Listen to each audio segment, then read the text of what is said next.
आप सभी का स्टडी कॉपीज पे स्वागत है। आशा करते हैं आप लोग अच्छे तरीके से पढ़ाई कर रहे होंगे। यहाँ पर बात की जाएगी यूपीपीएससी आरओ के बारे में। जो महा आंदोलन होने जा रहा है तो उसके क्या इफेक्ट पड़ेंगे, और बहुत सारे लोग जो कमेंट सेक्शन में बच्चों के अंदर निगेटिविटी फैलाते हैं उनके बारे में भी बात की जाएगी। देखिए, सबसे पहले तो मेरी यही अपील है कि जितने भी यूट्यूबर हैं, जितने भी टीचर हैं जो पढ़ाते हैं भाई, जो कोर्स बेचते हैं आपके, और ऐसे ऐसे लोग भी हैं जो कहते हैं कि भाई एक बार तो तैयारी करनी ही चाहिए, तो उन्हें भी पता है कि नॉर्मलाइजेशन का सिस्टम क्या है, किस तरीके से छात्रों की ज़िंदगी बर्बाद की जाएगी।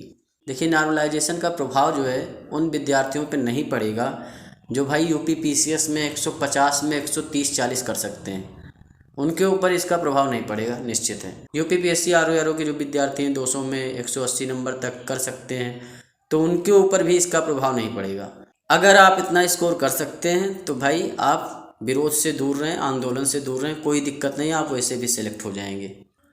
और अगर इतना स्कोर नहीं कर सकते हैं तो फिर आपको आंदोलन में भाग लेना है, और आंदोलन में आपको 11 नवंबर को पहुँचना है।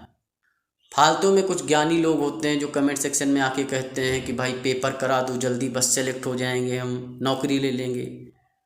अभी ये चीज़ें अगर होंगी तो कोर्ट में भी मामला जाएगा। सुप्रीम कोर्ट का आदेश भी आ चुका है, फेवर में है विद्यार्थियों के सब कुछ, कि आप जो है खेल के बीच में नियम नहीं बदल सकते हैं। आर्टिकल 14 का हनन है ये।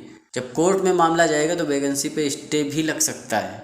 फिर आप रोते रहना कि 915 वैकेंसी थी, यूपीपीएससी आरओ में 600 वैकेंसी थी, 1 साल 2 साल और चले गए हमारे। तो 2-3 महीने चले जाए वो कोई बड़ी बात नहीं, लेकिन भाई जब 2-3 साल जाएंगे ना तो दिक्कत वाली बात है। नॉर्मलाइजेशन का प्रभाव ऐसा नहीं कि आपका इसी वैकेंसी पे पड़ेगा भाई, 2025 का पीसीएस आएगा, फिर आरओ आएगी, या जो और वैकेंसी आपका यूपीपीएससी करवाता है उस पर भी इसका प्रभाव पड़ेगा, जाहिर सी बात है। और नॉर्मलाइजेशन अभी ये लगा रहे हैं, इसके बाद नॉर्मलाइजेशन में भी कुछ लीपा पोती करेंगे। इन्हें अपने तरीके से काम करना है। हम जो है चाय बनाते हैं, चाय में हम दूध भी नहीं डालेंगे, पानी भी नहीं डालेंगे, बिना दूध और पानी के हम चाय बना लेंगे। जिसे जो करना हो करो। बाकी जो लोग भाई 150 में 140 के करीब क्वेश्चन कर सकते हैं पीसीएस में, वो इस आंदोलन से दूर रह सकते हैं। जो लोग 100 का स्कोर टारगेट करते हैं, 110 का टारगेट करते हैं, उन्हें इस आंदोलन में आना ही होगा। अगर नॉर्मलाइजेशन लागू होता है तो फिर जाहिर सी बात, आप 100-110 नंबर करके भी आते हैं सही, तब भी आपको नहीं पता चलेगा कि आपका होगा कि नहीं होगा। अभी तो आप श्योर रहते हैं कि भाई 135-40 आरओ में हमारा हो जाएगा, तो फिर हमारा पीरी कोई रोक ही नहीं सकता। अभी आपके अंदर ये कॉन्फिडेंस है। लेकिन जब नॉर्मलाइजेशन लागू हो जाएगा ना तो 130-40 में नहीं, 150 में भी आपकी श्योरिटी नहीं रहेगी कि हमारा होगा कि नहीं होगा। किसका होगा भगवान जाने। तो अभी मैं बता दे रहा हूँ कि आंदोलन में ज़्यादा से ज़्यादा लोगों को पार्टिसिपेट करना है। आप पहुँचिए, अपने साथ मित्रों को लीजिए, जितने लोगों को ले सकते हैं उनको लेकर पहुँचिए। आयोग को घेर के रखना है जब तक वो नोटिस दे ना दे कि हम 1 डे में एग्ज़ाम करवाएंगे। 1 साल पूरा आयोग ने बर्बाद कर दिया है आप सभी का, और आगे भी वो यही चाहता है कि बर्बाद करें। वो अपनी सहूलियत के हिसाब से काम कर रहे हैं, और आपको पता है अच्छे तरीके से कि वो किस लिए ये चीज़ें कर रहे हैं। ये चीज़ बताने की चीज़ नहीं है, आप लोग खुद समझ सकते हैं। भाई नॉर्मलाइजेशन जो होता है, जैसे मैथ के क्वेश्चन है, तो मैथ के क्वेश्चन में पता चलता है कि हाँ परसेंटेज का क्वेश्चन आया फर्स्ट पेपर में, सेकंड में भी परसेंटेज का आया, ठीक, थर्ड में भी परसेंटेज के 2 क्वेश्चन आए हैं। तो इस तरीके से मैथ में आप लागू कर सकते हैं, रीजनिंग में कर सकते हैं। जीके जीएस में कैसे बताएंगे कि भाई पानीपत का युद्ध कठिन है, या फिर जो आपका हल्दी घाटी का युद्ध कठिन है, या शिवाजी की डेट ऑफ बर्थ याद रखना ज़्यादा मुश्किल है कि अकबर की डेट ऑफ बर्थ याद रखना ज़्यादा मुश्किल है। कैसे आप कैसे करेंगे? आर्टिकल 19 के सारे प्रोविज़न याद करना ज़्यादा आसान है कि आर्टिकल 51 के। तो ये कैसे आप डिफ़ाइन करेंगे भाई? उसके बाद में आप नॉर्मलाइजेशन करेंगे, उसके बाद 8-10 क्वेश्चन आपको गलत देने ही देने हैं। वो आपका एक अलग सिस्टम है, उसके बारे में बात करेंगे, एक वीडियो स्पेशल बनाएंगे उसके बारे में कि ये क्यों क्वेश्चन डाले जाते हैं। बहुत पहले से 2011 से चीज़ें स्टार्ट हुई हैं, तो उसके बारे में बात की जाएगी। तो मुद्दे की बात यह है कि सभी जितने भी टीचर हैं, यूट्यूबर हैं, उनको साथ आना चाहिए और सबको वहाँ पहुँचना चाहिए। मैं 10 तारीख को खुद पहुँच रहा हूँ प्रयागराज, सभी टीचरों को भी वहाँ पहुँचना चाहिए। ऐसा नहीं कि स्टूडेंट की ही लड़ाई है। आप कोर्स बेचते हैं, बड़ी बड़ी बातें करते हैं, ज्ञान देते हैं, साथ में कौन खड़ा होगा भाई? भाई आप पढ़ा रहे हैं, लिखा रहे हैं, ठीक, पैसे भी कमा रहे हैं एक हिसाब से, लेकिन जब बात आई साथ खड़े होने की तो आप कह रहे हैं नहीं नहीं तुम पहुँचो, मैं आ रहा हूँ। ये क्या बात हुई? सभी टीचरों को भी वहाँ पहुँचना चाहिए, और ज़्यादा से ज़्यादा लोग सपोर्ट करें इस आंदोलन का।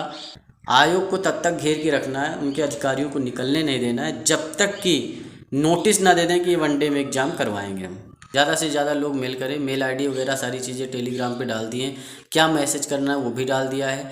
आप अखिलेश यादव जी को, योगी जी को, राहुल गांधी जी को, प्रियंका गांधी जी को, सबको मेल करिए लगातार। मेल आईडी भी मैंने टेलीग्राम चैनल पे डाल दी है और जो मैसेज करना है वो भी बता दिया है उसमें, तो जा करके आप टेलीग्राम ज्वाइन कर सकते हैं। वहाँ स्टडी मटेरियल भी बहुत ज़्यादा हम प्रोवाइड करवाते रहते हैं फ्री ऑफ कास्ट, तो टेलीग्राम ज्वाइन कर सकते हैं, डिस्क्रिप्शन में लिंक है।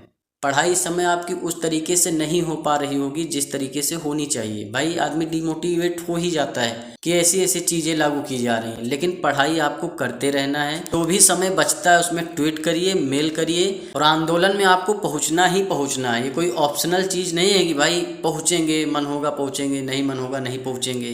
ये बहुत ज़्यादा ज़रूरी है कि आंदोलन में आपको पार्टिसिपेट करना ही करना है। अगर आप 2024 PCS के छात्र हैं तब भी, आरओ के छात्र हैं तब भी, और 2025 के छात्र बनने वाले तब भी। लोक सेवा आयोग के भ्रष्टाचार की कहानी तो आपको पता ही है शुरू से अंत तक, उस पर हमने वीडियो भी बनाया है, डिस्क्रिप्शन में लिंक है, जा करके देख सकते हैं। कोई भी ट्रांसपेरेंसी कभी रही नहीं है, आज तक का रिकॉर्ड है इनका। चाहे PCSJ हो, LT ग्रेड हो, UPPCS 2018 का मामला हो, लगातार भाई जब चोरी पकड़ी जाती है तब उसे चोरी ही मानते हैं, जब नहीं पकड़ी जाती है तो कहते हैं हाँ चोरी हुई ही नहीं। अगर RO में इतने सबूत न दिए जाते विद्यार्थियों के द्वारा, मुख्यमंत्री तक बात न पहुंचाई जाती, तब तो सारी चीज़ें सुचितापूर्ण ढंग से इनके हिसाब से हो गई थी। आयोग ने तो आज तक आपको नोटिस भी नहीं दिया है कि हम परीक्षा रद्द कर रहे हैं। वो तो योगी जी का भला हो कि उन्होंने सारी चीज़ें सुनी कम से कम, और उन्होंने संज्ञान लिया, तब जाके नोटिस दिया। अधिकारी होते हैं, मैनिपुलेशन टेक्निक होती है इनके पास, तो ये उन्हें अपने हिसाब से सारी चीज़ें बताते हैं।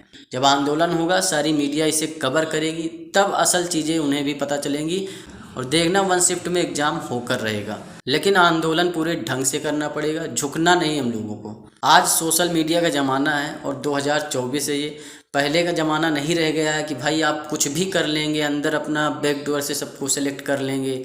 ये सिस्टम नहीं चलने वाला है, इनको समझाना पड़ेगा। ये चीज़ इन्हें समझ में आ जानी चाहिए, और ये समझना नहीं चाह रहे हैं। समझिए बात को, ये सोच रहे हैं नहीं हम अपनी मनमानी कर ले जाएंगे, तो ऐसा नहीं करने देना है। जिन विद्यार्थियों को बहुत ज़्यादा जल्दी है कि भाई पेपर हो जाए जल्दी, बस क्यों लेट हो, 1-1.5 महीने में सब पेपर निपटा दें और सेलेक्ट हो जाएं, बढ़िया SDM DSP बन जाएं, तो भाई बन जाओ आराम से। 200 में 180 ला सकते हो और 150 में 140 का स्कोर कर सकते हो तो आप कर सकते हो, और उसमें भी श्योरिटी नहीं रहेगी, कुछ भी कर सकता है वो। आज नॉर्मलाइजेशन लगा रहा है, कल नॉर्मलाइजेशन में भी कुछ नॉर्मलाइजेशन लगा देगा, क्योंकि उससे करना है अपने हिसाब से, अपने मुताबिक से चीज़ें करनी है, तो उसे आप रोक नहीं पाएंगे। ज़्यादा से ज़्यादा मेल करिए, जो भी खाली टाइम बचता है ज़्यादा से ज़्यादा ट्वीट करिए, और 11 तारीख को ज़्यादा से ज़्यादा लोग प्रयागराज पहुँचें, अपने साथियों को लें, उनके साथ पहुँचें। आयोग को तब तक घेर के रखना है जब तक कि नोटिस नहीं आ जाती। वीडियो को ज़्यादा से ज़्यादा लोगों तक शेयर करें ताकि वो भी आंदोलन में पहुँचें। ये सारी बातें हैं, मन लगा के पढ़ाई करते रहिए। चैनल को सब्सक्राइब करिए, वीडियो को लाइक करिए, शेयर करिए। मिलते हैं नेक्स्ट वीडियो में। धन्यवाद, थैंक यू, शुक्रिया।